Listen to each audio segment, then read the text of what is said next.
Good morning Himachal. चलिए नजर डालते हैं हिमाचल की प्रमुख खबरों पर। जो शहीद हुए हैं उनकी जरा याद करो कुर्बानी, राजगढ़ में सुनाई दी बस यही गूंज। इस तारीख से शुरू होगा सांसद खेल महाकुंभ, देखें क्या है इस बार खास। ऐसे मनाया 3 कृषि कानून वापस लेने का जश्न। और अब खबरें विस्तार से। पूर्व सैनिक संगठन राजगढ़ द्वारा राजगढ़ के गुरुकुल स्कूल में प्रथम स्थापना दिवस का आयोजन किया गया। कार्यक्रम में सेवानिवृत्त मेजर जनरल अतुल कौशिक बतौर मुख्य अतिथि, जबकि पश्चात विधायक रीना कश्यप व जिला परिषद सदस्य सतीश ठाकुर विशिष्ट अतिथि के रूप में शामिल हुए। उन्होंने कहा कि फौज में हमें किसी भी स्थिति में देश की अखंडता को ललकारने वाली चुनौती को स्वीकार करने का प्रशिक्षण मिलता है। आज हमारे समाज में तनाव है और समाज विभाजित हो चुका है। पूर्व सैनिकों को एक बार फिर से त्याग और निस्वार्थ की भावना से विभाजित समाज को इकट्ठा करने और युवाओं को सही दिशा प्रदान करने का कार्य करना चाहिए। उन्होंने अपने करीबी सदस्यों को खोने वाली वीर नारियों और माताओं को नमन किया और कहा कि जिन्होंने देश के लिए अपना जीवन कुर्बान कर दिया है, उनका नाम देश के इतिहास में स्वर्ण अक्षरों में लिखा गया है। कार्यक्रम के दौरान सरस्वती कला मंच व हास्य कलाकार देशराज द्वारा लोगों का मनोरंजन किया गया तथा शहीद सैनिकों की वीरांगनाओं व परिजनों को भी सम्मानित किया गया। आज राजगढ़ एक्स सर्विसमैन एसोसिएशन ने का जो पहला रेजिंग डे दिवस है, उसके उपलक्ष्य में मुझे यहाँ आमंत्रित किया। इसके लिए बहुत बहुत आभारी हूँ, बहुत खुश हूँ। और इस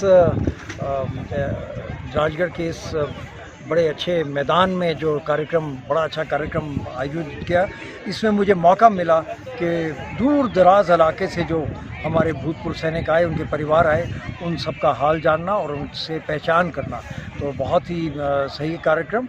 और ये शुरुआत हुई है, एक ऐसी शुरुआत सिरमौर जिला में जो अब कायम रहेगी और तहसील में भी इस तरह के कार्यक्रम आयोजित किए जाएंगे। और भूतपूर्व सैनिकों की प्रॉब्लम और भूतपूर्व सैनिक का जो उत्साह है देश एकता के लिए, देश में प्रोग्रेस के लिए, उस उत्साह को इन छोटे छोटे जो हम आयोजित कर रहे हैं हम कार्यक्रम, इसमें उनका पार्टिसिपेट कराकर देश प्रगति की तरफ आगे बढ़े। थैंक यू सर, धन्यवाद। हमीरपुर संसदीय क्षेत्र में आगामी 8 दिसंबर से सांसद खेल महाकुंभ भाग 2 का शुभ आरंभ होगा, जिसके लिए 22 नवंबर से पंजीकरण शुरू हो जाएगा। ये प्रक्रिया 3 दिसंबर तक चलेगी। इस बार इस महाकुंभ में 6 खेलों का आयोजन होगा। क्रिकेट, वॉलीबॉल, बास्केटबॉल, कबड्डी व फुटबॉल के साथ एथलेटिक्स को भी जोड़ा गया है। खास बात ये है कि इस बार युवकों के साथ साथ युवतियां भी इसमें भाग लेंगी। ये जानकारी बिलासपुर क्रिकेट संघ के सचिव विशाल जगोता ने स्थानीय परिधि गृह में पत्रकार वार्ता के दौरान दी। उन्होंने बताया कि पिछले वर्ष 60,000 युवाओं ने इस महाकुंभ में भाग लिया था, जबकि इस बार 1 लाख का लक्ष्य रखा गया है। 8 दिसंबर से हमीरपुर संसदीय क्षेत्र के 17 विधानसभा क्षेत्रों में ये महाकुंभ शुरू हो जाएगा।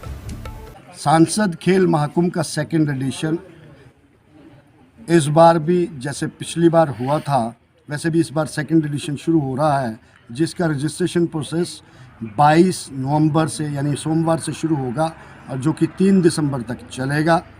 पिछली बार सांसद खेल महाकुंभ में 60,000 बच्चों ने पार्टिसिपेट किया था। इस बार हमारी पार्लियामेंट कमेटी ने एक डिसीजन लिया है कि इसको 1 लाख युवाओं तक हम पहुंचाएंगे। 1 लाख युवा जब इसमें खेलेंगे तो हम यहाँ से ही, जैसे इसका गोल भी रहा है कि अगला ओलंपिक में हमारा अपना एक हिमाचल का भी एक मेडल हो, उस कड़ी में अनुराग जी लगे हैं। और ये 8 दिसंबर से पूरे 17 के 17 विधानसभा क्षेत्रों में शुरू हो जाएगा। 3 दिसंबर तक इसका रजिस्ट्रेशन प्रोसेस होगा। 6 गेम्स इसमें हम शुरू कर रहे हैं। इस बार हमने एथलेटिक भी जोड़ी है और साथ में इस बार अनुराग जी ने लड़कियों के लिए भी एक तोहफा दिया है कि महिला शक्ति को भी इसमें पार्टिसिपेशन की पूरी हो रखी है कि वो भी अपनी पंचायतों की टीमें बनाएं और जेंडर डिफरेंस को मिटाते हुए वो भी आगे आएँ और खेलों के क्षेत्र में अपना नाम कमाएं। विधानसभा क्षेत्र इंदौरा में केंद्र सरकार द्वारा 3 कृषि कानून रद्द किए जाने पर कांग्रेस कार्यकर्ताओं द्वारा मिठाई बांटकर खुशी का इजहार किया गया। केंद्र सरकार द्वारा वापस लिए गए कानून को अपनी जीत के रूप में देख रहे कांग्रेसी कार्यकर्ता इस अवसर पर गदगद दिखे। इस अवसर पर प्रदेश कांग्रेस किसान कमेटी अध्यक्ष विशाल चंबियाल ने कहा कि अभी केंद्र सरकार ने जो कृषि कानून वापस लेने का फैसला लिया है, ये फैसला पहले ही लिया जाना चाहिए था ताकि सैकड़ों किसानों की जान ना जाती। जब तक केंद्र सरकार संसद में इस बिल को वापस नहीं लेती, तब तक जश्न अधूरा ही रहेगा। जल्द ही केंद्र सरकार को संसद में इस बिल को वापस ले लेना चाहिए।